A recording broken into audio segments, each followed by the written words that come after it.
warahmatullahi wabarakatuh. Waalaikumsalam. Puji syukur kehadirat Allah Subhanahu wa Ta'ala yang Maha Pengasih lagi Maha Penyayang.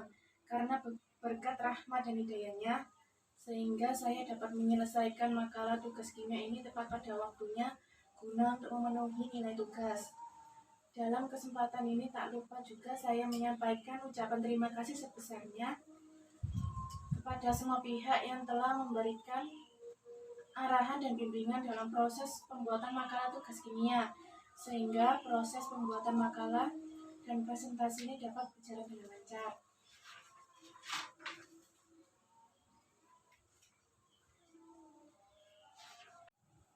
Tujuan dari makalah ini adalah 1. Mengetahui fraksi-fraksi pemisahan minyak bumi, 2. Mengetahui bagan penyulingan minyak bumi, 3. Mengetahui produk pengolahan minyak bumi dan manfaatnya. Pembahasan 1. Residu. Saat pertama kali minyak bumi masuk ke dalam menara distilasi, minyak bumi akan dipanaskan dalam suhu di atas 500 derajat Celcius. Residu tidak menguap dan digunakan sebagai bahan baku aspal, bahan pelapis anti bocor, dan bahan bakar boiler atau mesin pembangkit uap panas. 2. Oli. Oli adalah pelumas kendaraan bermotor untuk mencegah karat dan mengurangi gesekan. Oli dihasilkan dari hasil distilasi minyak bumi pada suhu antara 350 sampai 500 derajat Celcius. Itu dikarenakan oli tidak dapat menguap di antara suhu tersebut. 3. Solar. Solar adalah bahan bakar mesin diesel. Solar adalah hasil dari pemanasan minyak bumi antara 250 sampai 340 derajat Celcius. Solar tidak dapat menguap pada suhu tersebut dan bagian minyak bumi lainnya akan terbawa ke atas untuk diolah kembali. 4. Kerosin dan aftur. Kerosin atau minyak tanah adalah bahan bakar kompor minyak. Aftur adalah bahan bakar pesawat terbang bermesin jet. Kerosin dan aftur dihasilkan dari pemanasan minyak bumi pada suhu antara 170 sampai 240 derajat Celcius. 5. Nafta. Nafta adalah bahan baku industri petrokimia. Nafta dihasilkan dari pemanasan minyak bumi pada suhu antara 70 sampai 170 derajat Celcius. Nafta tidak dapat menguap pada suhu tersebut dan bagian minyak bumi lainnya akan terbawa ke atas untuk diolah kembali. 6. Petroleum, ether, dan bensin. Petroleum ether adalah bahan pelarut dan untuk laundry. Bensin pada umumnya adalah bahan bakar kendaraan bermotor. Petroleum ether dan bensin dihasilkan dari pemanasan minyak bumi pada suhu antara 35 sampai 75 derajat Celcius. Bensin merupakan fraksi minyak bumi yang mengandung senyawa N-heptana dan isoktan.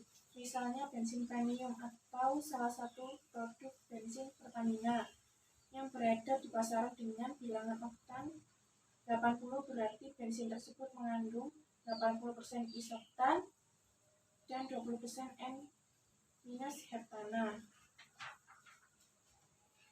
7. Gas.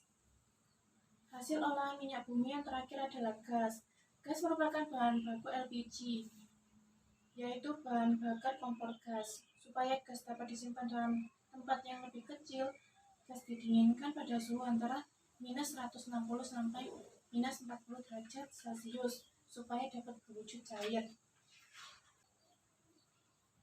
Sebenarnya senyawa alkana yang terkandung dalam LPG berwujud gas. Pada suhu kamar, LPG dibuat dalam bentuk gas untuk berat yang sama. Wujud gas LPG diubah menjadi cair dengan cara menambah tekanan dan menurunkan suhunya. Ada yang ditanyakan dalam presentasi ini. Apa tujuan penambahan zat antiketan pada bensin? Penambahan zat antiketan pada bensin bertujuan untuk memperlambat pembakaran bahan bakar. Aftur dan kerosin kenapa tidak bisa menguap? Kerosin dan aftur tidak dapat menguap pada suhu tersebut dan bagian minyak bumi lainnya akan terbawa ke atas untuk diolah kembali. Apakah ada yang ditanyakan lagi? Enggak. Oke.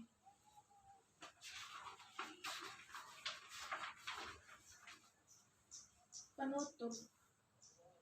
Kesimpulan, suatu cara yang paling penting untuk memisahkan minyak mentah ke dalam fraksi-fraksinya ialah distilasi. Sifat-sifat fraksi tergantung kepada komposisi minyak mentah dan tergantung kepada tipe produk jadi yang diinginkan. Saran, peningkatan kualitas olahan minyak bumi sangat dibutuhkan bagi kehidupan manusia, terlebih dengan kemajuan teknologi yang besar. Saat ini, ketergantungan terhadap minyak bumi masih tinggi. Tingkat konsumsi yang menjulang tidak sebanding dengan ketersediaan. Dengan begitu, perlu kesadaran akan mengeksplorasi agar tidak menimbulkan masalah baru di kemudian hari. Sekian, terima kasih. Wassalamualaikum warahmatullahi wabarakatuh.